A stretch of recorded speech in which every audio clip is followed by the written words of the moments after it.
and welcome to another edition of the Wrestling Summit. I am Brian H. Waters, and I'm joined by my brother, Mike Knox. What's up, Mike?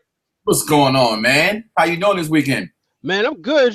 Just getting ready for this, Game 7. I hope I'm speaking into Oh, existence. Game oh. 5 of the World Series. But of course, let's get right into it. I'm playing at WWE 2K16. And, Mike, as you know, since you wanted to be on Team Xbox, and I don't blame you because Xbox is a good system. I'm not one of the people that's married to a system like my brother Mike Knox here. Oh, I have a PS4. Remember that? I never heard you say anything bad about Xbox in comparison to PlayStation. Therefore, you're married to it, brother. No, they both have their flaws. They both have their. I've come out of that a long time ago. That whole Apple and Android kind of argument. Batman, Superman. They're all great. They're all good. Just a matter of preference. I will continue to maintain the same thing I've always said and always will say. If you're an online gamer, game online, then Xbox is the place to be. That's all that is. Other than that, if you're not and you're an individual gamer and you like to just dilly and dally with the online gaming, then I go with a PlayStation 4 all day. But I have majority of my friends on Xbox. I think Xbox Live is much better than PlayStation Network, and well, that's just facts. And from there, that's why I choose to play that system more. But I would love to have it on PS4. Well, guess what? Here's the one fact: 2K servers still suck. Still suck no matter what system it is on, because it's still 2K servers. Absolutely right about that. That is absolutely true. I was trying to download some characters, and it took forever. I'm like, really? It's taking like 5 minutes to download a character. Like, why? And it says, then after all 5 minutes, it goes, oh, the servers are down right now. Like, no, they're not. I'm talking right now, live. Right, that's the thing, man. And then it's crazy. Have you gone to like the welcome screen and came back and the servers be fixed? Yes, absolutely. That fast. It's like, come on now, like this makes no sense at all. But Mike, so which modes have you been playing? Have you been doing the Stone Cold Showcase? Have you been doing the career mode? You've been going back and forth? I have started the 2K Showcase only because I've never been a fan of it. Okay.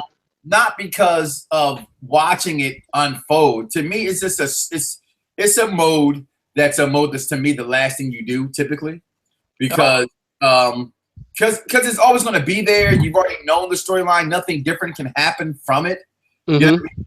So playing it just gives you this nostalgic feeling of remembering what happened, and because you don't change the outcome of it. It's just what it is. You have to proceed and go on with the story. You have to do what happened. So for me, that's not really been a big mode for me. So I've been playing a lot of the My Career mode, and for the first time ever since I got the House of Knox built in there, the whole entire Knox family in there, the princess, the lioness, my boys. I've kind of gone to the WWE Universe mode for the first time. But I've been playing the heck out of the My Career mode, where we were talking a little bit last night, preparing for the show, and I went from like literally after I got off the phone with you to saying maybe this isn't.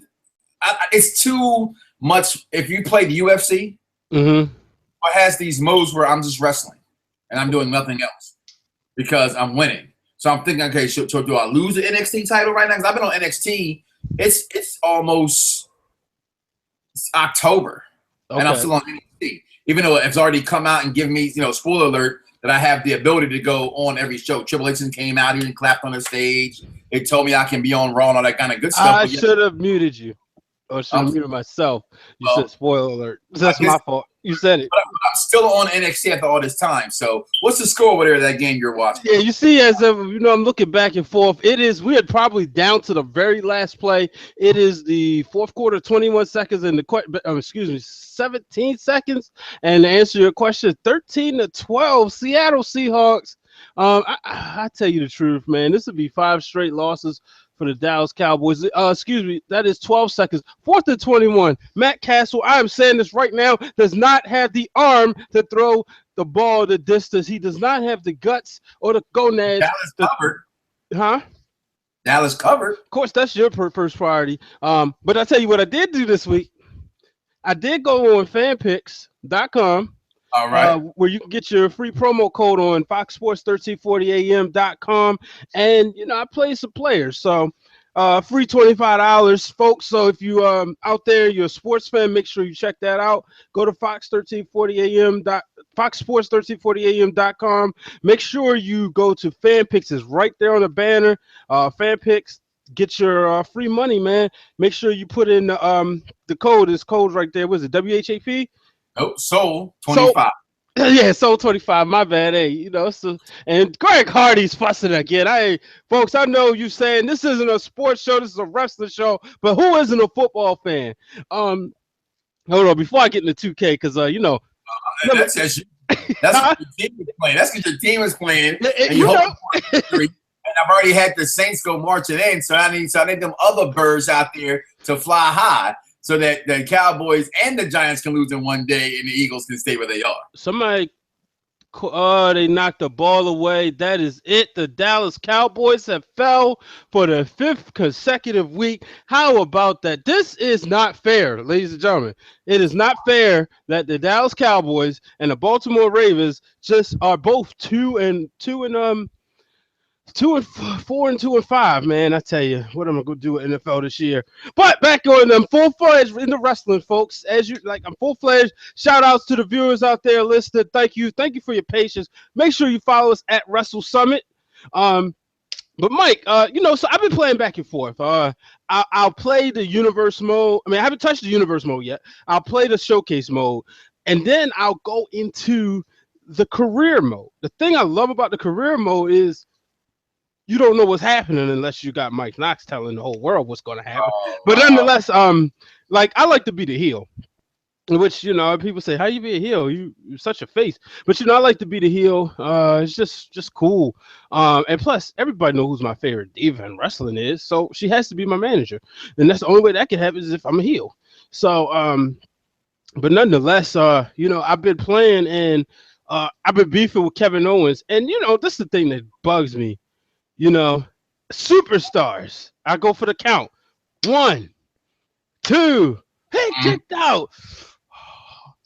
I'm like, come on. Every moment feels like you have to put in a WrestleMania, a SummerSlam type performance. And if we can give a little bit of review here, which is kind of what we're giving our opinion about the game. That's pretty much, like I said, besides, because I know probably what's going on in NXT is probably something that I'm not probably doing to progress the story, because it gives you questions. You can answer them based upon how you answer them. You either become more of a heel or more of a face and things like that. I could have went different routes. I didn't want to break up with my tag team partner who I have, so I didn't answer the question that way. I was very, still my character for that portion. But definitely that part of the game is definitely lagging, where you need 5 and 6 and 7 and 8, sometimes 6 finishers.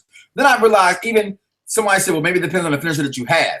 So we went back and recreated some of my finishing moves, where I have a lot of the moves be, all head trauma. And it still doesn't matter. That meter has to be completely gone, the red meter. You think the red meter may be 50%, 75% gone. No, they holding on to 20% of that red meter. Once you beat them down from the green to the yellow to the red, and the red's not almost gone, they're going to kick out every single time. Mm-hmm. Well, one thing I need to know, man, is how in the world do you do these submissions, man? These submissions are killing me. It's like, see, I'm a UFC guy, so I've kind of gotten into exactly how that kind of goes. And it's just all about moving the right analog stick to catch the other one.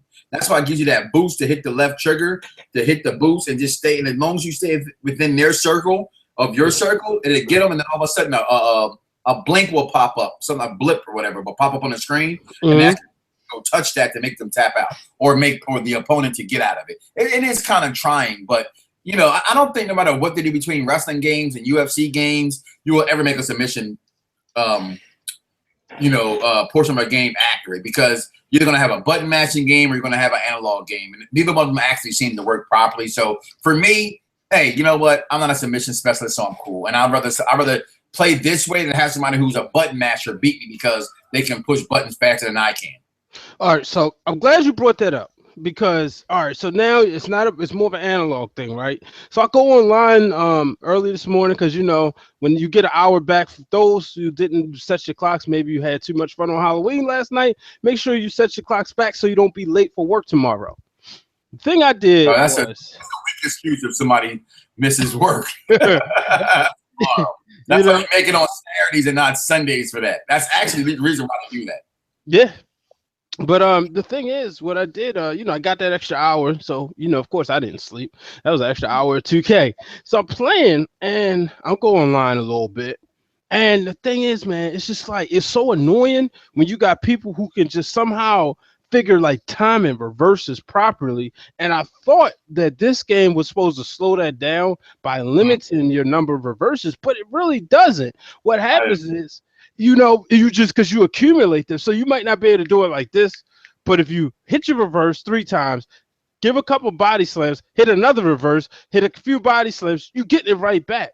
And I was so frustrated. I was getting beat with I had like Brock Lesnar, and I was going against say like Tyson Kidd, and I was getting tossed around. Wow.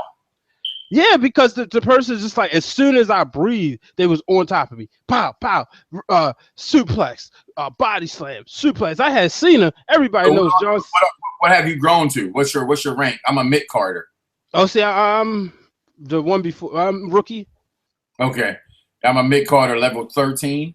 Okay. Level 13 mid carder, and we made the BWO over here. I finally got Bluegrass and a couple other guys. They finally commit to stop being on their own. Everybody's thing is I want to beat the BWO. I want to beat the BWO. So I finally got them going in, and I mean, we went ham on a couple of tag teams. But we won literally 10 straight games. Couldn't nobody beat us good. But we were kind of cheating in a sense of we had our created superstars, and they came up with regular superstars, and we would struggle, but they would just be too much overmatching them. Our 100 over guys, so we took it and ran. Then the one time we come in with regular tag teams, we get smashed by some other creative superstar guys, and that's how we lost our streak. I mean, these guys came out; they were massive. Oh wow, man! That sounds fun. So what's your overall experience about the game, though? What's your pros and cons, shall I say? Pros, definitely. I love the fact that I love the entrances. They just seem to get better. So, how we always say, the little stuff that they add, the attention to detail, that seems to get better. I love how you have 2 Finn Balor entrances. I think that I thought that was nifty too. When you look at him, he's kind of the face of the video game that's there. If you notice, it's obviously Stone Cold's on the cover, but Finn Balor, it seems like he's the next face of the game. And what I mean is, when they first released a picture, he was one of the first people because he has so much detail in him. So you get the smoke, you get the extra part of the music. So I like it, by the way. Huh? I love his entrance because we've watched them come out as they released them via our phone or the computer. But it's nothing like having it on your own HD television and actually seeing it in action. Exactly. It's actually a very, very beautiful game. Yeah, I love the creative modes. I wish I want back my creative finisher. I gotta create my own finisher move just because I like my character to be the original. Yeah. I love the fact you can get your logos on there. I know a lot of stuff was on there last year. It just seems so much better this year. Having my own, I got my own shirt. Just straight out of Baltimore T-shirt. Then the arena. Did you go into Create Arena yet? That's the one thing I have not done. I've copied down some arenas, downloaded some arenas, but I haven't gone there yet. That's, to me, because there's only but so many rings I can wrestle in. So honestly, I'm just waiting for you to build one that I knew. You know what I mean? I made belts because having the benefit of having my own company and being a part of Fox Sports, we have our own logos. So like yourself, I got, my Mike Knox logo is in the game on shirts. I got my BDSR Network logo in the game. So I got Perfect Plex. I got Fox Sports. Everything that I'm associated with is in the game. That's why when I saw your character on the Facebook, I just laughed because being a wrestling fan and having our own logos and things, I just knew you was going to do it too. And it's funny, you posted your belt first. I'm not sure who made it first, whatever, but I have mine too. I made a Perfect Plex belt and I saw your Wrestling Realm belt, and I can't lie because you are truly the editor. You know what I mean? And your belt looks so flawless. I went back and looked at mine. And it was like I took the cheap way out. I took the new WWE design, that plate, and then just put in Perfect Plex so it fit properly. But the way you did yours, it looks really, really good. You have the Wrestling Realms belt on there. And I was like, so all the day I kept trying to do it, And I finally just said, you know what? I'm gonna do my favorite belt of all time, and I was able to find a perfect logo. That's what I like about the thing. It's the perfect logo of my favorite NWA television title by Arn Anderson. And I literally had that exact belt in the game. Oh man, I know that's the one you love. Because I couldn't, because the way my logos are, you've seen them. They're different. Like because you made your own logos, so you can edit them how you want to. Mine have been prepaid for, so I can't stretch out any of my logos properly to go over any type of the plates. But this one I found for the NWO, the NWA television title looks absolutely perfect and flawless. I love the game. If right now on what 4 days of playing it, I'd probably give it about maybe an 8.5 out of 10. They're still missing some things in it. The one thing I do love though is the annoying problem you used to have before about pinning someone. It was always saying rope break, rope break, rope break everywhere you went to go. It doesn't do that now. Yeah. Unless they're literally right underneath the ropes. I may have had 2 rope breaks in maybe 50 matches. And it does not call it unless they're really like right there. And those are some of a lot of my cons. My only cons, like you said, the finishers that don't look like they work for nothing, and the fact of I think it's just too much. You can't get up off the mat unless you're reversing something, and I don't like. And now I understand. There's a thing where you have to put it's like an achievement that you have to do when you get you have to finish a whole match without doing any reversals in the Stone Cold showcase. Okay. And it's like that's kind of impossible. How do you do that without any reversals? Because you can't get off the ground without it. I don't know. Now, do you have I don't know if your achievements are the same as the trophies on PlayStation, meaning I believe they're the same. Okay, now one of them, the reason why I did the create arena so fast because I wanted that trophy. You got to create your own arena, and then you have to create your own belt and have, I think, a created player come in, or it might not even have to be a created player, but he has to walk in the created arena with the created title, and that's what I did. Thank you for that achievement. I'm gonna do that. Yeah, my guy came down, and the cool thing is now, did Xbox One add the screenshot sharing yet? Oh yeah, we've been had that. Because I remember when I was on Team Xbox, it wasn't as easy for me to take a picture. I say Xbox screenshot. Huh? Xbox screenshot. Oh, so why you ain't tweeting on this stuff yet? I've just been too busy not to. I'm in the wrong world. You know me. You've known me over the years when it comes to wrestling. Normally it takes me 2 hours to make my guide. This year it took me 4 hours to make my guide because of how long the loading screens are this time around. With having to, I can't stand that also about it. But that should be fixed by that. Now, when you create your family, do you take that long? Or you just give them something generic because you probably won't. I gave them something generic. Like when it came to my sons, I made one first and then copied them. And, Christian and Michael have different hair complexion and eye color, so I just changed that about them on their hair and facial hair. Then I gave them different outfits, same colors, stuff like that. My wife made her girl this morning making a diva, and she made her awesome. Like I got the whole family on there. Like I said, in honor of like Superman, they call them the House of Bell, the House of Knox, and it comes down and it says the Hit Squad. Okay, so we're in a story mode right now, which is actually crazy. Versus the new the Nation of Domination. So it's kind of, and we all kind of come in the same way. You know what I mean? BWO was founded off of my love for the Nation of Domination. So, but yeah, I have them all. But no, I make them. They're generic. I go in there, I copy their move sets that I like based upon I know my kids what characters are like.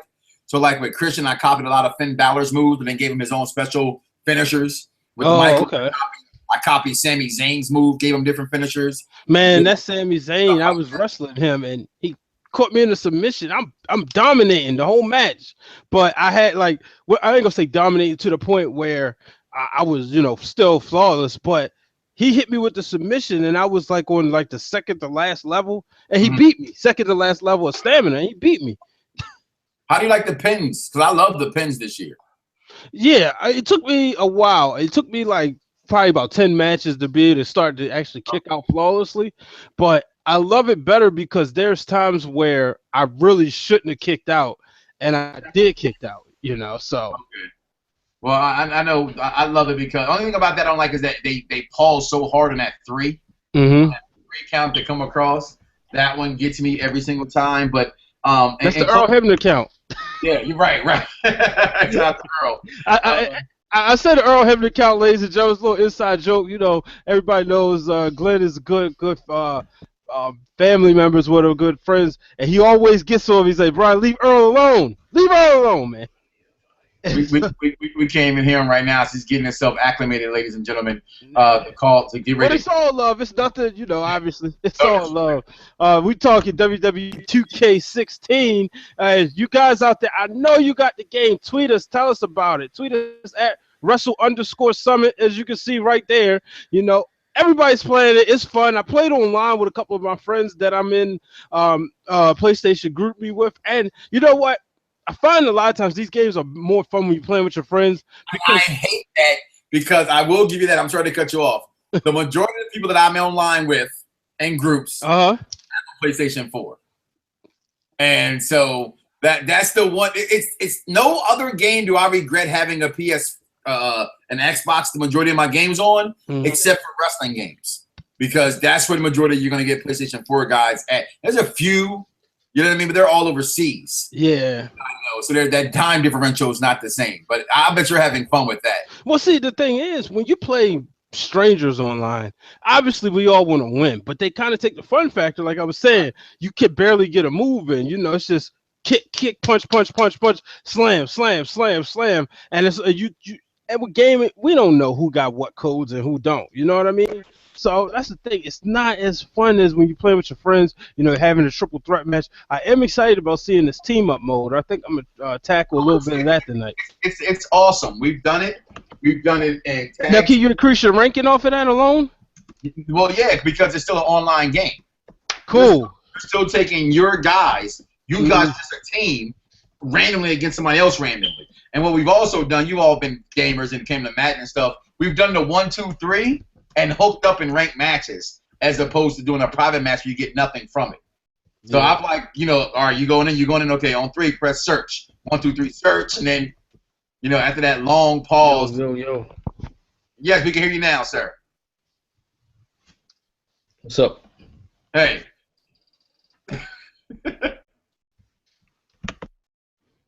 Well, anywho, as things are, it's a little weird Sunday.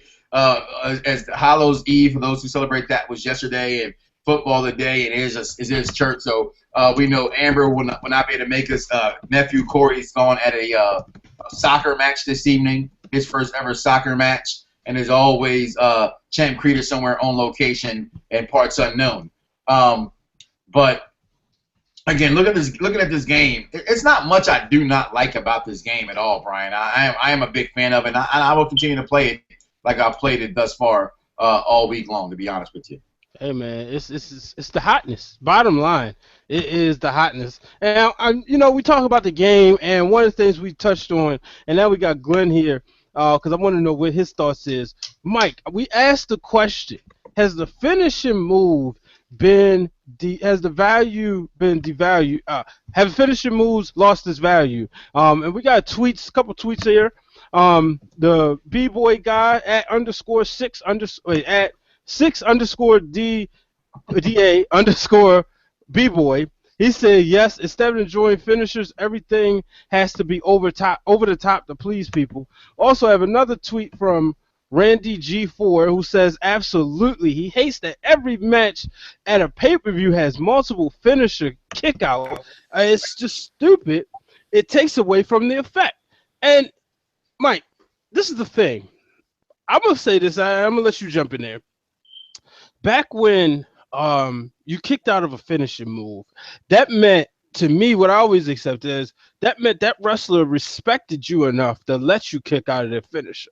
It wasn't just, you know, when you watch an old Shawn Michaels match, go back to WrestleMania. What was that? WrestleMania 12. How did I draw a blank on that one? WrestleMania 12.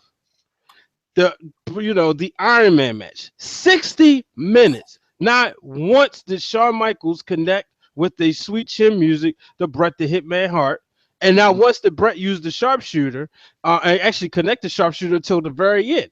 You know, if that was today's match, they would have had probably 16 super kicks and 10 sharpshooters. You know, and the first John Cena match that it takes me back to, I ain't gonna say the first, but the first one that comes to mind, the earliest that comes to mind, is the match with CM Punk when he hit the attitude adjustment. Punk kicked out, because if you remember, and I never forget this, it was one of the greatest episodes of the Best Damn Show in radio, where we was on that Saturday, and it was like we was getting ready for the Floyd Mayweather Manny Pacquiao fight, and people were like, well, what do you mean?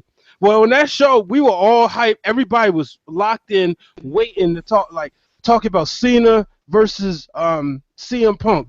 Is Cena gonna win, or is Punk gonna take the title and go home? Is he gonna do what he did essentially, and that's put it in the refrigerator?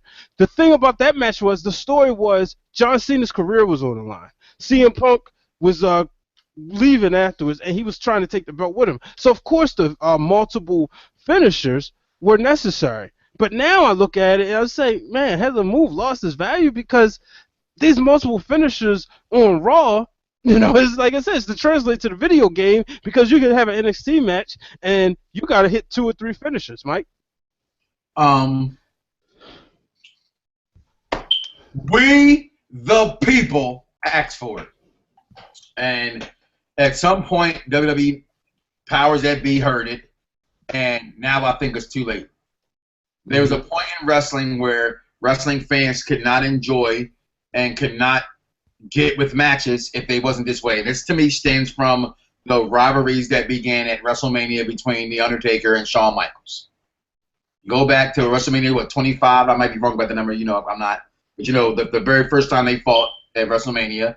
And from there, it just started happening. And it went from their matches to, it stood like that for about a year or two, their first 2 encounters. And then all of a sudden, every big profile match had to be this way, as if you couldn't beat somebody unless you had multiple finishers. And it just, you make so much sense. If you even go back even to a Rock and Austin, when they would do it, it would be, you always knew, which they got away from, a kick out was coming. If the Rock would hit the rock bottom or a stunner would happen and there was a delay in the pin account, then you would know, oh, he's going to kick out because it took him 3 or 4 seconds to get over there to cover him. So that was kind of understandable. You mean understood? You know, if you know what I'm saying, and you know the word, Understandable. All right, understandable. But when that started happening, it was okay. But then all of a sudden, somewhere down the line, this just happened to have in every single match. You can watch it on a Raw. It can be a SmackDown. If it's 2 stars going at it, it takes 4 and 5 finishers. So to answer the question, has finishing moves lost its value? 100%. Hashtag kill the super kick. It doesn't exist anymore. If Shawn Michaels was today, he would not have a finishing move, because everybody does it who wrestles. Oh, no, they wouldn't do it. It's just Shawn Michaels we're talking about. Everybody does it. It's just, I love wrestling. I love the storyline of wrestling, but as far as the science of wrestling, I think a lot of guys have lost its luster, in my opinion, because you should be able to get beat without doing a finishing move. Yo, welcome to the program. Thank you, man. I live by train tracks. But anyway, finishing moves is this, and Mike said go back to the Undertaker, Shawn Michaels. You got to understand this, and I'm a purist. I love the old school wrestling where a finishing move really meant it was done, it was the finish, it was over with. Now they're making these guys look superhuman. Mm-hmm. A DDT used to be a finisher. Now everybody does it in the middle of a match. Yep. A super kick used to be a finisher. Now everybody does it in the middle of a match. You don't see anybody doing a tombstone. Usually when a tombstone get hit, there's some moves that are sacred. Tombstone is one of those moves. People used to be the choke slam. Once I hit you with a choke slam, it was over. And I guess some of our parents and grandparents probably saying the same thing. When the atomic drop, it used to be a finishing move. You know what I'm saying? In what era was an atomic drop a finisher? And in the late 50s and 60s, the atomic drop was a finishing move. The bear hug was a finishing move. Yeah, I remember the bear hug. So you had those moves. So looking at from that generation, looking like, man, that used to be a finisher. We're just going to a point now where people have to do more things to finish guys off. Do I think it's right? No, because it takes away 2 things twofold. One, you don't have jobbers anymore, where you finishing move, you could put finishing moves on a jobber. They do. They call everybody superstars, but we know who's the jobbers. Right, but the jobber, when you put the finishing move on the jobber back in the day, it was done. You had time to make that move look devastating. Now a wrestler doesn't make that move devastating. Anytime you have Roman Reigns who have to give 3 Superman punches to an average guy and to put him out. I understand 3 Superman punches on the Big Show, even Braun Strowman, some real big guy, but you shouldn't have to give 3 Superman punches on Bray Wyatt to win the match. I'm just saying. So you have to be able, there's some moves that are still sacred. The figure 4, Ric Flair put the figure 4 on you. Most times you tap it. Right. So it's not just a new era. You've seen guys reverse it, but not that many times as it is right now. Now it takes John Cena 3 AAs to put you out. Good question, right there. If you don't mind me jumping in, there was times where where Flair didn't really have a finishing move, because I've seen him put a figure 4 on someone and that wasn't the end of everything. Right. And see, that's the way you tell a story, a good story, because sometimes you don't need to finish. Your finisher can't work on a sting, or your finish. It's about telling a story. We know wrestling has to have storyline. So therefore you got to be able to tell the story. Your finisher may not work on this person, but the day and age we live in, those guys are told you got to have a finisher so it can work on everybody now. So everybody can take your finisher. But if it's called a finisher, that should be the end of it. Guys shouldn't have to kick out of the finisher. And I think is what it boils down to is a lack of creativity by the in-ring performer. Well, here's the thing. Let's look at the Bella twins, or let's look at Nikki Bella. You don't see people kick out of that, and I don't. And I'm not. And let me make sure I'm clear. I don't have a problem with people kicking out of finishers if they're interrupted. When Nikki, or if they're near the ropes. Sometimes, because like I said, I know wrestling has changed. And I know part of me, I want to see some stuff come back. But, back in the day, when you would wrestle with your friends and your buddies, you hit a DDT, or no, somebody do a frog splash, the wind would be knocked out of you, right? But, and then, you translate that, you watch wrestling, and I'm saying if somebody hit it on you for real, you didn't catch right, literally, the wind would be knocked out. But if you're near the ropes, then that was the thing, as the illusion was, all right, I got hit with the frog splash. I can't move because the wind is knocked out of me. But if I'm near the ropes, I can reach over and grab the ropes. I don't have a problem with that. I have a problem with Dolph Ziggler hitting a zigzag, boom, 1 out, like it's nothing. And that's the thing. And I understand, like I said, I understand wrestling is changing, folks. And I know people say, what is he talking about? Don't he get his predetermined? Because I don't use the F word. But what are you talking about, F word? But the thing is, right. The thing is, when you watch, like I said, when you watch Nikki Bella, she hit that elbow, that's it. You're stunned, rack attack, it's over. I'm saying, why is it that everybody, the mid-carders, get the same privileges as the main eventers? I understand with a Cena and Rollins match, when they're telling a story, it makes sense. Even though, to me, it's just always better, because when you look at it, when Triple H gets in the ring, it's not obviously it's not that often, and he's not wrestling like the Undertaker. He's not hitting multiple pedigrees. One pedigree, that's it. So that's my thing about the whole situation. The one thing before we move on, and from what you said, Glenn, there, as you blame the in-ring performers, they're not in control of anything they do. They don't control it. They no longer. Remember back in the day, they would go out to the ring, or they would come to the meeting. They would say, okay, Savio Vega, you're going to go out there today against Crush. They would go in the back, they would tell them who was going to, supposed to come over on top. But it was up to the wrestlers to dictate the match, how it was going to go and how the finish went and so forth. That's what it used to be. Now it's not like that. They tell them exactly. I don't know. It's not always, Mike. I think they tell them how many finishes they got to have and how that match is supposed to end. I don't think that the wrestlers say, okay, I'm going to put you in 6 pump-up power bombs before I pin you. I think some call in the ring. I think some guys have a leeway to call it inside the ring. And when I say that, because what happened, we as fans, and I blame us as a fan, because it's like watching a movie, and you want to see, in the middle of the movie, you want to see a climax or a chase, and that chase scene is not the end of the movie. You know what I'm saying? Mm-hmm. And so it's not in the movie because you look at your watch, okay, we got an hour left, so you got to fill in time. So they give you a chase scene in the middle of the movie, and the guy's not going to get caught or he's not going to die, but it just suspends your disbelief for that short period of time. So when we see a 2 count and this match is halfway through, we're like, oh, man. It's taking us on a ride or a roller coaster, and I understand why the false finish is there. I don't mind false finishers. I just want the finishing move to be the finishing move.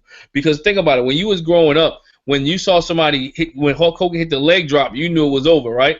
Mm-hmm. It was done. That was like, wow. You knew Macho Man, once he went up to the top rope, and dropped the elbow on you, it was done, right? So you knew that when Tully Blanchard hit the slingshot suplex, it was over with. You know, when Sting hit the Stinger Splash, then hit the Scorpion Deathlock, it was done. Undertaker hit the Tombstone, it was finished. And I think that adds more credibility to the character, make the character seems almost godlike, and it builds storylines. Could you imagine in today's time when you had, let's take a wrestler for Rusev, all right, the Accolade. No one tapped out of that. You know what I'm saying? Got out of that until Mr. Cena did at WrestleMania.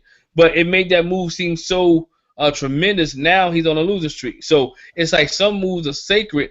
I think once you hit your finisher, it should be done. And I think as a wrestler, you shouldn't use your finisher unless it's the end of the match. So let me ask you guys this. Is there a lack of moves? I understand nobody used this term same 5 moves until Phil Brooks did against John Cena in their promo. And then everybody would say, Cena got the same 5 moves. But when you really look at it, got the same moves. Exactly. I was getting ready to say that. And most vets will tell you, stop working yourself. You get your same 5 moves that your fans come to see. When you watch the Triple H match, you expect the knee to the face, the running jumping knee. You expect this double A spine buster, and a couple of clotheslines. Now, and then you got a bunch of fill-ins. Or is it a thing now where the wrestlers are coming down to two or three moves where they gotta throw their finisher in their same 5 moves category? It depends on where you're at. If you're in WWE, maybe, but if you're on Ring of Honor, you're in the indie circuit, or you're in TNA and different places, you see guys do more than just 5 moves with the crowd. And I know some people are like, oh, those guys at WWE try to save their career. Yes, I understand that. You ain't supposed to, come off the top rope, and you ain't never gonna see Brock Lesnar do a moonsault again. You see what I'm saying? Never. So I understand that the crowd, and there's such thing as performing smart. Yes, perform smart, but there are different ways to do your move where it look different variations of it. Different people evolve with their move. Shawn Michaels always didn't give you the straight up super kick. He'll get it out of nowhere because you didn't know it was coming. That's why Randy Orton is so great, because you don't know when the RKO is coming. It could come, you think Randy Orton, getting ready to pin him. You Evan Bourne, you go up there for your finishing move, boom, RKO. That's why people love it so much, because it's exciting. You don't know where it's going to come from, and he can hit it from anywhere. So that's the thing. You can have the same moves, but if you do it in different varieties and different places and shapes, it's all good. It's to me, I relate it to ice cream. You can have chocolate ice cream, you can have cookies and cream, you can have cheesecake ice cream, but at the end of the day, it's still ice cream. I'm gonna call you the man of 1,000 examples. I like that. Now, all right, so let's move on. Ladies and gentlemen, in case you have been sleeping under a rock for the past week, which is okay, there is a new #1 contender. And his name is Roman Reigns. And I don't have that lower third up. Roman Reigns is the new #1 contender. Glenn, your thoughts? I think it's good. They built this guy up. They finally built it up to where Roman Reigns could be the #1 contender. And I think this sets up to be a great night for Roman Reigns. And no one said this, and I haven't heard this on any podcast, on any dirt sheet or whatever. And I'm going to be the first one to say it. Roman Reigns went to Georgia Tech. Survivor Series is in Atlanta. He already has a following in Atlanta. I say Roman Reigns is going to win the title in Atlanta, Georgia, because he has roots there in Atlanta. So I think it is a good thing for him to be the #1 contender right now. And this is a fine time to see if Roman Reigns could be a champion. Think about it. You have Survivor Series. No one really pays attention to TLC because of the holiday season going on. He can carry the title for the rest of November and December. You can see how the crowd plays out. And if it doesn't work out, he can always drop it at the Royal Rumble. And wouldn't nobody say anything about it. So you have 2 months where you can test Roman Reigns as being the World Heavyweight Champion. And I have no problem with him being the #1 contender. He's got robbed from his title shot in the first place because the fans booed him because the WWE put him in a very bad situation. Okay, if you stuck with the situation you put him in, then he should have won it. WWE did this, the good old Tim Wakefield and threw a knuckleball in there to please the fans because the WWE has forgotten about who they are. They are the company that doesn't care about anybody else because Vince McMahon said to us very clearly, I tell you who to like and who not to like. So you should stay with what you want to do and then force feed what you've been force feeding us for, I don't know, over 50 years, what you want to force feed us, and stop listening to the multimedia, which is social media, and tell you what to do with your matches, people. Roman Reigns should have been here. But guess what? After all that bravado I just gave him, I don't want him to win the title just yet. Because guess what, y'all? As much as I'm vying for him, I don't think he's championship material just yet. Well, here's the thing. Glenn, we talked about WWE 2K earlier before you jumped in, and one of the things we talked about was this showcase mode. You have this year's Stone Cold Steve Austin. They relived the whole thing. Story modes you've already seen before. Great opportunity. You play games? I play games, but I don't have none of the new systems. I really ain't got too much time for that, man. That's understandable. The guy still has the original big Xbox. And that wasn't even mine.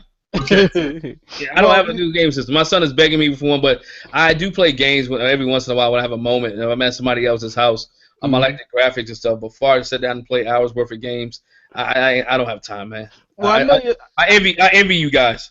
Well, I know your son is a wrestling historian already, but I would love to see. I'm a vouch for him. He's been doing good at school. Get him an Xbox One or a PlayStation 4, preferably. For Christmas. When I played games before I started having kids and got married, I was a PlayStation guy, and I think I'm always a PlayStation guy. I just don't like the Xbox controllers, kind of big and bulky to me. I'm always a PlayStation guy on the joystick. Don't for one moment, people out there. Hold on. Now I'm gonna tell your story because you told mine enough. Act as if he don't like Xbox and that he thinks PlayStation is so much better because guess what, y'all? Just a little bit over 2 years ago, when he had an Xbox, he loved it every second. If they would have came out with a baseball game, he would still have an Xbox One. I know it, and now you know it because he already knew it. I'm sorry. Let's not a system war again, okay? No need for a war. So here's where I'm going with this, Mike and Glenn. Because there's a method to the madness. Always. What I was going to say, Glenn, is, treat your son. He's been doing well in school. He's such a good young man. Allow him to play the showcase mode. What you'll see Stone Cold Steve Austin. This is something I didn't realize during the Attitude Era because I was too busy living it, too busy enjoying it. When Austin came up, when he became Stone Cold Steve Austin, he ran through Bret Hart. He ran through Shawn Michaels. Then he also, once he won the title, he ran through Dude Love, he ran through Undertaker, he ran through Kane. He would lose the belt, he regained it from The Rock. He also had beef with Triple H. He ran through Kurt Angle. My point is this, Austin ran through the veterans coming up, and then he grew with other veterans. The problem with Roman Reigns, and this is what I'm saying, the method to my madness, is that from a personal standpoint, I haven't seen him go through too many vets yet. I crave anybody, like, I'm an old school guy, so I feel like if you're going to get to the top, you got to go through John Cena. Now, people would say, well, they're both faces. Okay, I understand that. But in some way, their paths have to cross. You have to go through faces. You got to go through, he never went through Triple H. Yeah, he went through Randy Orton, but let's be real, that match was so lackluster, and this is my opinion, not stating this as fact. My opinion, that match was so lackluster that Randy Orton was carrying the whole thing, and he made Roman Reigns look good. The first time I saw Roman really hold his own and look good in a match was his match against Daniel Bryan at Fastlane. And no, it's not because Daniel Bryan's my favorite wrestler. No, I felt like I saw Roman Reigns grow. And doing that party, and then the match with him and Lesnar that doesn't get credit at WrestleMania was also good. I was getting ready to go there. I was going there, But at the same time, like, there is a reason that he's not champion. When this dude touches the microphone, I'm bored. And to see him as champion, now I understand, Glenn, you make a very, very good point. You have a chance for a feel-good moment, but you know what I would call that? I call that a WCW moment. You put the belt on Roman Reigns in Atlanta. Yeah, it'd be a huge pop that night, but it's like, okay, so now how do we recover? Yes, you can take the title back off him, but then what I see right there is a Sheamus title reign the first time, or an Edge title reign the first time. So I don't know, man. I still haven't seen this guy. This guy hasn't made me say when he's on TV, I don't want to change the channel. Yeah, but and my thing is this: you put the title on Jack Swagger. You put the title on. What are you gonna pick up my boy for? What did he do? Hey, but let's be honest. He won the Money in the Bank. Jack Swagger won the title. There was one of those title reigns that most people forget. Dolph Ziggler's 45-minute SmackDown title reign. People forget. You know what I'm saying? I think if you put the title on Roman Reigns for these 2 months, people will remember, and you have a chance for him to make or break it. And if he breaks it, if he doesn't make it, no harm, no foul, because whoever else can get at the Royal Rumble. Mm-hmm. This right now, think about it. Think about it. Nobody's watching. Nobody's gonna focus on after Survivor Series. People gonna focus on Thanksgiving. They're gonna focus on Christmas. Maybe a little TLC. They're not paying football. You know what I'm saying? Nobody's really paying attention to wrestling. So if he has the title here, it's prime opportunity for him to have the title and try to create something in his little time and see if Roman Reigns could be champion. I think he could have a good run. Y'all talk about he hasn't beat anybody yet. Well, he become the champion, and then some of the older heads will come after him. And I think that's the pace. You want him to be the one getting chased after instead of the one chasing. I still want a Roman Cena feud. That's just me. But remember, now let's go back to when Daniel Bryan won the Money in the Bank, right? And everybody was saying, well, man, he's losing. He lost to Wade Barrett. He lost to this one. He lost to that one.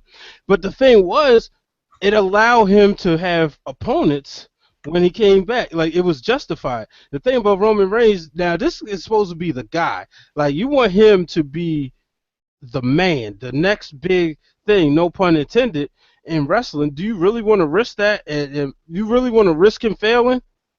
They got to find out if he's worthy of it or not. They have to find out if he can carry it or not. At this point, it's not about whether the fans receive him or not. It's whether or not they think he can do it or not. And without him doing it, they don't know. Well, see, that's where the chase is valid. I think you continue to chase and he's chased for over a year. They've tried. I mean, literally, if you look at it, he's been chasing since last year's SummerSlam. Well, he's not really chasing because he's not been the #1 contender. You want to see what happens when he loses the match. Everything was Daniel Bryan kind of chase was a failure to be successful. That doesn't work for everybody. Like what Daniel Bryan did, what Mankind did, those are rarities. What Cena has done, on and off through his career of failing to come up short, those are to me are specific for certain guys, certain types that can do that. Roman, to me, is not built to fail. Yeah, Roman has to succeed sooner or later because then he always failing. The fans' problem was that he was too hot, too quick, too soon, and now they wanted him to cool him off.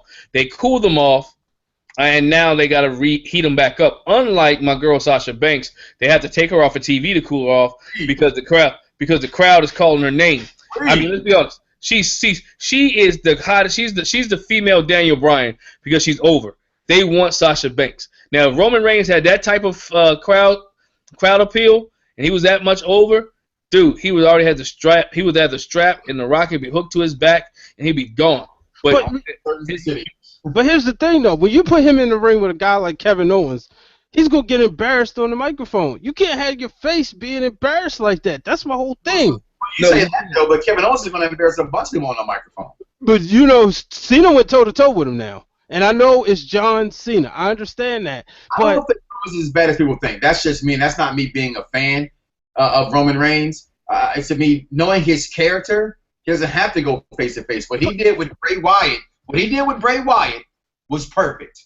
Okay, and Bray Wyatt, to me, can run circles around, including Kevin Owens, in my opinion, as far as microphone skills are concerned. When he took that shit and moved that ring, and he went face-to-face with Bray Wyatt, it brought me back to when he was in that tape, whatever you want to call it. I know people like to say about Chicago crowds, Mike, that being your hometown.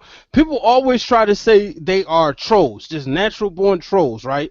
The thing is, they gave him a chance, and that's the thing. You get, like even X-Pac said on Twitter, you getting an opportunity that most people would dream to have in the back. They gave the crowd gave him a chance. Now had this been in January and after he won the Royal Rumble, they would have been all over top of him as soon as he got in the ring. As soon as he got the microphone, Roman wouldn't have been able to get a word. They gave him a chance, the crowd that is.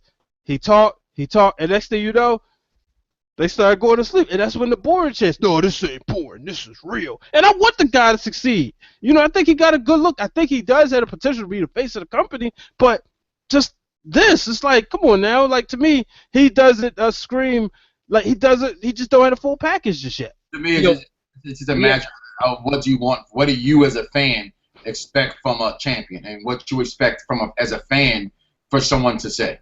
Because to me, he doesn't have to say much. I think Roman's just fine. I think it's become what we've already know with wrestling fans is very easy to do, is it become cool to cheer him, to boo him. I mean, it's become cool to say he sucks. It becomes cool to say he can't talk on a microphone. I think if everybody got their heads out of their booties and listen to the man and watch what he does in the ring, they would see that he's not booty at all, and that he really could be a unicorn. Yo, I think the guy has actually good skills, and this is my thing with any champion. And look at the champions that you go down from John Cena, you go to Shawn Michaels, you go to Chris Jericho, even Seth Rollins. They make it believable. You believe it, and right now you believe that you could go. Most fans can believe they can go in the ring and whip Seth Rollins' butt because he makes you hate him. He makes you sick every time he comes in the ring. Being Roman Reigns, to see as a face, I think he's good as a face. I think the women love him. I think the kids love him. I think he does better as a heel. Now, with that being said, will they try him out as a face as a champion? Sure. Will it be good for him to win the title? Of course. Will it be one of those memorable title reigns? First time? No. First time, it won't be a memorable title reign, but I think it will be a learning experience for him. We're getting in the point now where your champion doesn't have to be the face of your company. Mm-hmm. Long as John Cena is there, he will always be the face regardless of who the champion will be. So that's why it's another good time for Roman Reigns to have the title, because he doesn't have to be the face of the company. He just has to be the champion of the company, because John Cena will always be the face when he's there. So if you want to try some of these guys out and see where they land or see what they can carry themselves, allow them to hold on to the strap while John Cena's there and see what they can do. Well, it's going to be interesting. We see we got about 4 weeks till Survivor Series. Yeah. The thing is, I think I'll say this about Seth Rollins' title reign. The matches have been believable. Like, you believe that he could possibly lose.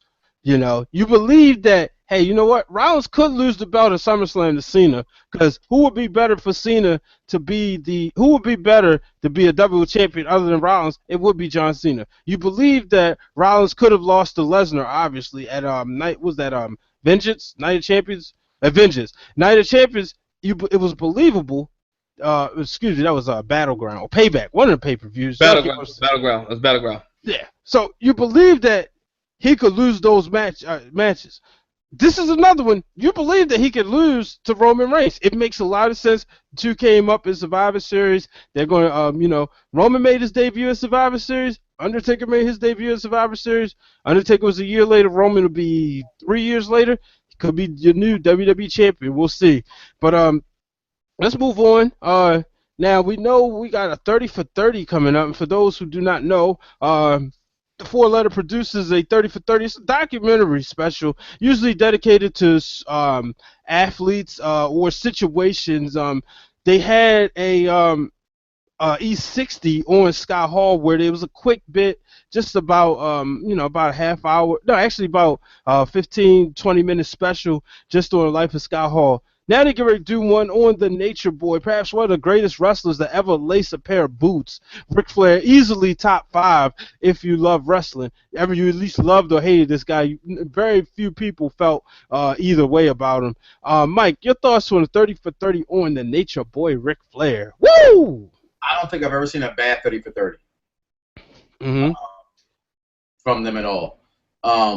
We know that the Four Letter has now taken an interest in professional wrestling, because they now know what we've been preaching on our various platforms for quite some time now, is that everything storyline, including professional sports. So for those who still make fun of professional wrestling, 1 out of 3 athletes that are professional athletes love professional wrestling. So wrestling's like, I don't know where that stat just came from. I just But I'm very interested in seeing it only because, as you just said, I grew up in a Ric Flair era, and he is one of the greatest of all times. We know his past has been has a checkered past, and his many marriages and divorces and things like that.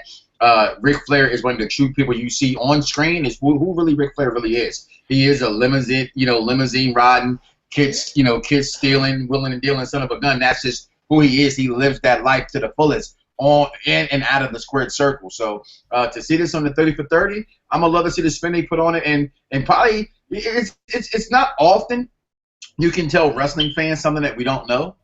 Maybe we'll get something out of this that we haven't heard before, and that's what I like about stories like this. You always get something out of it that oh wow, I didn't really know that. Because I'm not one of the guys, I'm not some of the guys out there who wish they could be in our shoes and our predicaments and write and talk about people. They just go Google everything and think they're experts. No, if I don't hear from the horse's mouth, for me, I don't really take much credence to it. So I'm excited about watching this. Glenn? Yo, I'm excited about watching. When I first saw this story, I couldn't help but to think, like, was this meant for Hulk Hogan? I thought that. Was this meant for Hulk Hogan, but he just couldn't get it? And now Ric Flair is the next person that was up there, who's up next. Because think about it. I mean, and nothing against Ric Flair, but Hulk Hogan's 30 for 30 would make a lot of sense. And Ric Flair's would too as well. But I'm happy to see this. I want to see this because I think ESPN does a great 30 for 30s. I think they'll go back and give you some good story. My thing is, how much is this going to be fed? How much does the WWE have involvement in this for that, allowing them to tell their story? You got to talk about WCW. You got to talk about NWA. You got to talk about Canada. You got to talk about Flair. And I'm interested to see who they pick to talk on here to support some of the stories or tell some of the stories about the Nature Boy Ric Flair. I'm hoping they still tape it on November 21st when Ric Flair will be in Powhatan, Virginia. Maybe and show a little bit of current stuff at Powhatan High School here in Richmond, in Powhatan, Virginia. But I'm excited about Ric Flair's 30 for 30. ESPN does a great job. I'm looking forward to some of the old footage. I'm looking forward to some of the people talking. Hopefully, Telly Blanchard, Arn Anderson, maybe Barry Windham, and then some of those guys. I love to see a Jim Cornette who knew a lot. I love to see some WWE guys mix in Triple H. Some of those guys. I would even love to see his daughter talk on his 30 for 30 about some things that that went on and things she experienced growing up in the Flair household. Of course, we probably get something about his son Reed.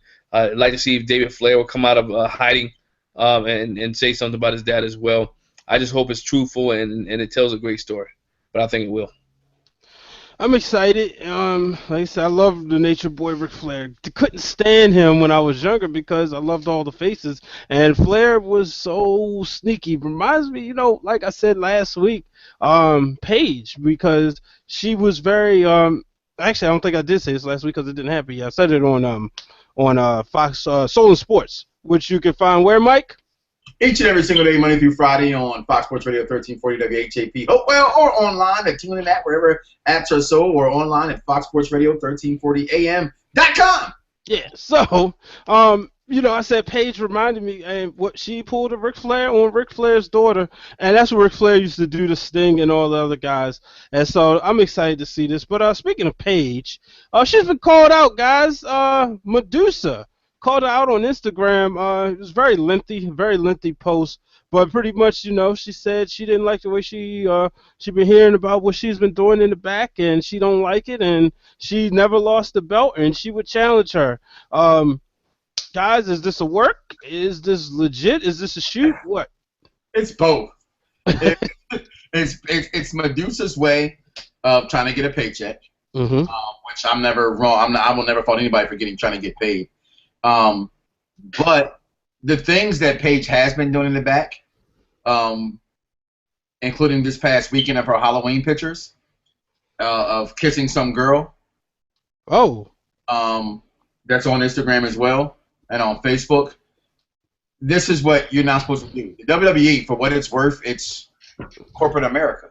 They're trying to run a business. They have certain stigmas about what they want you to do and how they want you to do it and how they want you to behave. We always go back and we compare everything to how we always would say, when the Undertaker was in the locker room, this didn't happen this kind of a way, right? And Cena takes a hit because how come he doesn't control the locker room the way Undertaker did?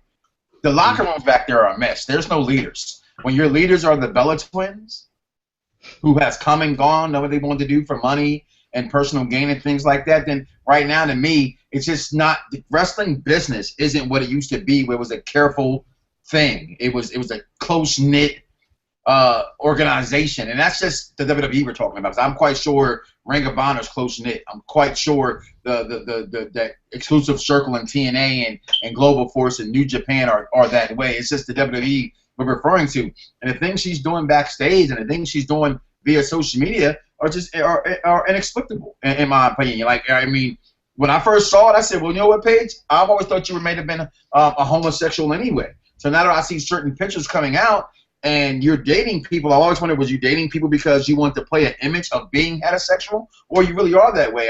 Either what you are is what you are. Just be who you are. Don't give us a front. And the things that Paige do are not professional like. They're just not. She doesn't act like a professional. Look, I mean, it doesn't make any difference. I mean, first of all, she's European, and that plays a lot. That plays a lot into everything that she does, the way she grew up, the culture, and whatnot. I'm not even on that. Whatever she want to do, let her do. You know, if Madusa wants to come back, let her come back. I think it makes a great storyline. My problem with this story is Paige not even a champion. How don't you call out Charlotte, who is the champion? How can you give somebody else a title? I think it's a work shoot, which this allows WWE to bring in a new title, which is the women's title. Bring the women. This is a way for the women's title to come back into the WWE. The Divas title is moving out. Let's be honest. We don't really have divas anymore. We have female wrestlers who are coming into the organization now, to the WWE. I got rid of it on my 2K16 and straight went with the women's championship. So. Right. So this is the way the women's championship is able to come back. Now, my thing is, and I know people listen, I don't care, and I said, and somebody else probably thought about it, I think this is going to end up in a ladder match at WrestleMania, if this ever happens. For the ladder match, we will actually see the first women's ladder match for the Divas title and the women's championship. And you know, which grab both, and then you can eliminate one of the titles. Madusa, she doesn't necessarily need the money. She's doing well in monster trucks, and believe me, there's a lot of money in that. So it's not about the money; it's about a good name. It's about a good paycheck's still a paycheck. I didn't say she was broke. I said she's doing it for a paycheck. And if you ask somebody who's between $5 million and $5.1 million, they're gonna say that $1.1 million. It's money's money. Yeah, money is definitely money. You know. And it'd be 1 million. It'd be actually 100,000. Yeah. But you know, so it's where it's at, and I think it would be good for TV. I think Madusa can still go. And, you know, as we all know, she's still tough. If you watch the Table for Three, she still look good and look like she's in good shape. And the women's title is something that's been, you know, everybody talks about because she threw it in the trash. And truth be told, she never did lose it. So it'll be an opportunity for her to, you know, cash in. I hate when people say that. She did lose the goddamn belt. Still went to another company. Therefore, you lost the belt. They stripped your ass of the title. No, they didn't strip her. She took the title with her. She didn't get stripped. She's still a champion when she left the company. No, Daniel Bryan didn't lose his championship. Okay? He was forced out because of injury. They didn't strip him because of he left or he didn't compete. She left and didn't compete and took a paycheck up north, down south rather, that she regretted. Mike. Because they did nothing with that title. And by the way, something else you touched on earlier too, and maybe this is just me. WCW will never be called WCW. It will always be the NWA. Mike, look, Chuck, she didn't take. They cut the women's division because she didn't have enough people to wrestle against, and so she left. She left that. She kept the championship. She didn't lose it. Wouldn't know 1, 2, 3 in the ring. She left and went. They told her go ahead and go, and she took the belt with her. I mean, so she never lost. Actually, technically, so you one of those guys that believe. So you one of those guys that believe that. So is John Jones still a light heavyweight champion or not? Did he lose his belt? All right, he's still a light heavyweight champion in the world. Damien Cormier ain't beat that man. When Damien Cormier fought that man, what happened to Damien Cormier? So who beat Madusa? Who beat Madusa? It's a completely different situation. One was suspended because he was too busy because cocaine is a hell of a drug, and the other one, okay, she left and went somewhere else. That's on her. So you were stripped the title. Floyd Mayweather was just stripped the title. People get stripped the belts all the time. That doesn't mean you're not a real champion because you got stripped. That's why they bring them back together. They say you are, which was Mike Tyson, the undisputed heavyweight boxing champion of the world. Madusa has no claim to that title. I'm sorry. She's still the last. She's still the women's champ. No claim. She's not the last women's heavyweight champion. She's not the last women's champ. She's still women's champ. I mean, Moolah had it for 27 years. I mean, they wouldn't defend it. It wouldn't defend it for all 27 years. I've always wondered that. Like, how long did she have? How many times she probably defended that belt 27 times in 27 years? But she still had it for 27 years. So you see what I'm saying? So she's still a women's champ. Just because you recreate a title, that's like I don't understand. Jose Aldo is the champion, not Conor McGregor. You can't have an interim championship when the real champion still has the belt. I just said the same thing to you though. That's the same as John Jones in a sense, right? One got stripped because, well, actually UFC does it weirdly. UFC doesn't strip you. They just say you're the interim champ. And then there's the other champs, and they bring them back together. And in John Jones' case, he was literally stripped of the title. They didn't say he called the interim champion.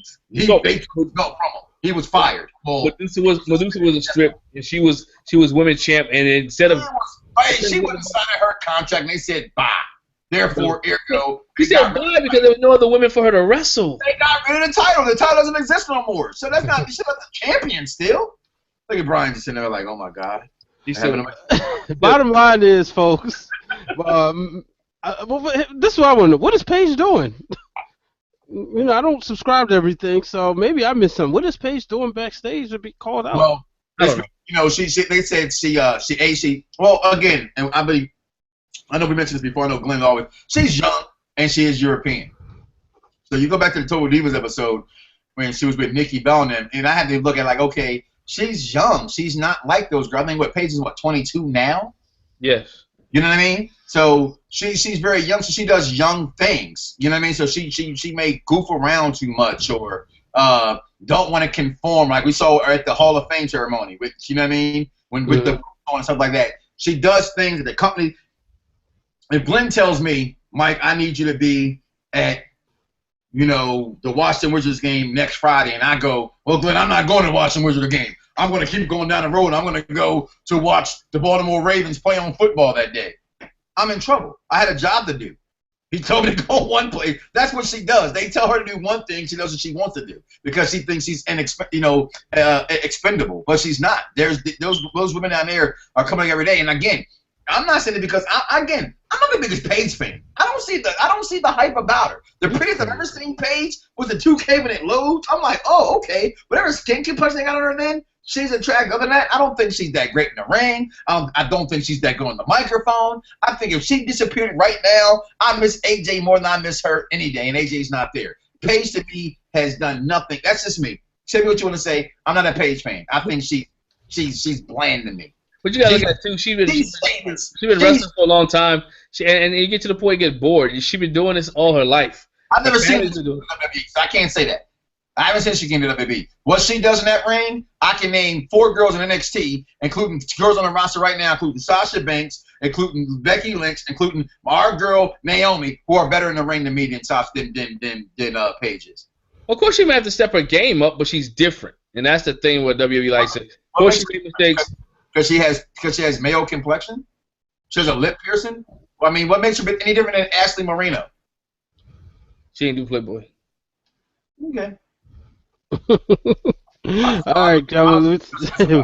We got to wrap up. We done already gone past normal time. But, hey, we're getting ready for the World Series. Isn't it two quarterbacks playing, 2 overrated quarterbacks?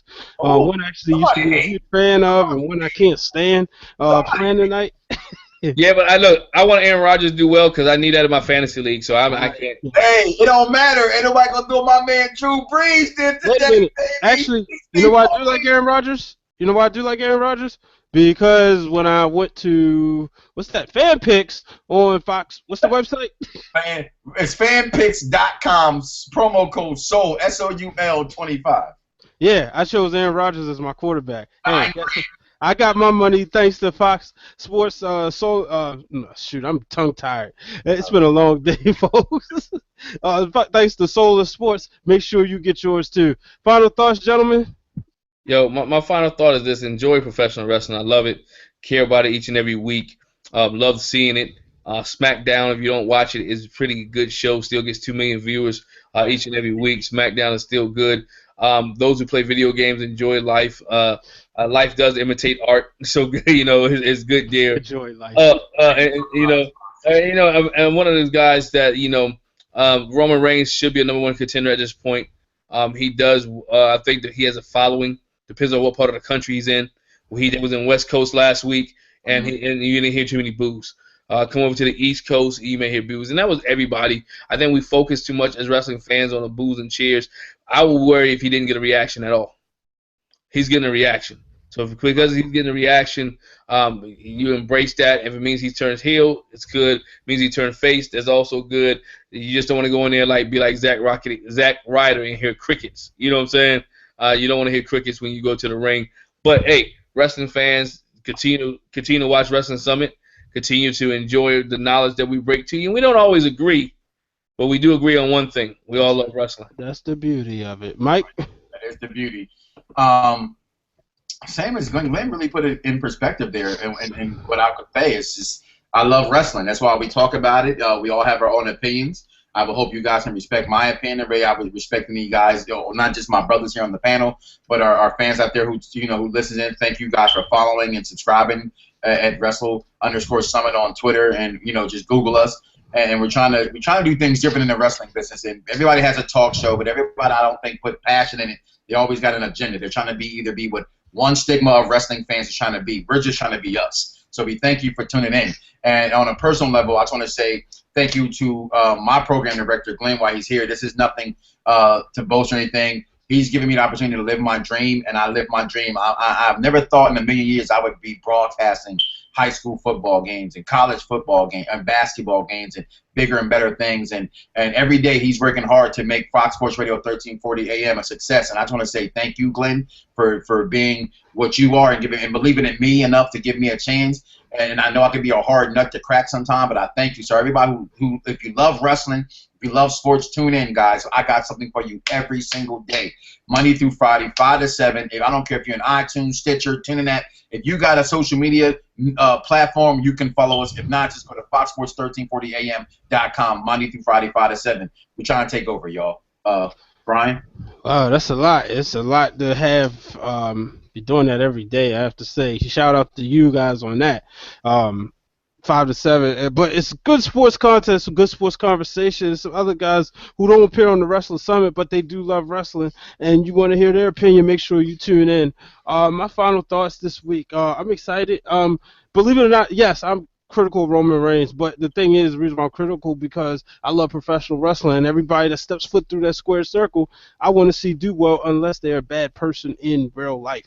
But bottom line is, I'm excited to see the ride. I want to see, is Roman going to sink or swim? When I watched the road to WrestleMania, you saw the frustration when he was getting ready for his first title match. People could say, oh, it was a work. No, that was frustration at the Hall of Fame. So it's going to be interesting to see now because it's not as much pressure to main event Survivor Series as it is the main event of WrestleMania. And let's face it, he's not going to Suplex City. He's going to face Seth Rollins. So this is going to be interesting. But ladies and gentlemen, that'll do it for us. Make sure you follow us at 1340 AM Fox Sports. Make sure you follow us at Wrestle_Summit. And until next week, peace. Fingers.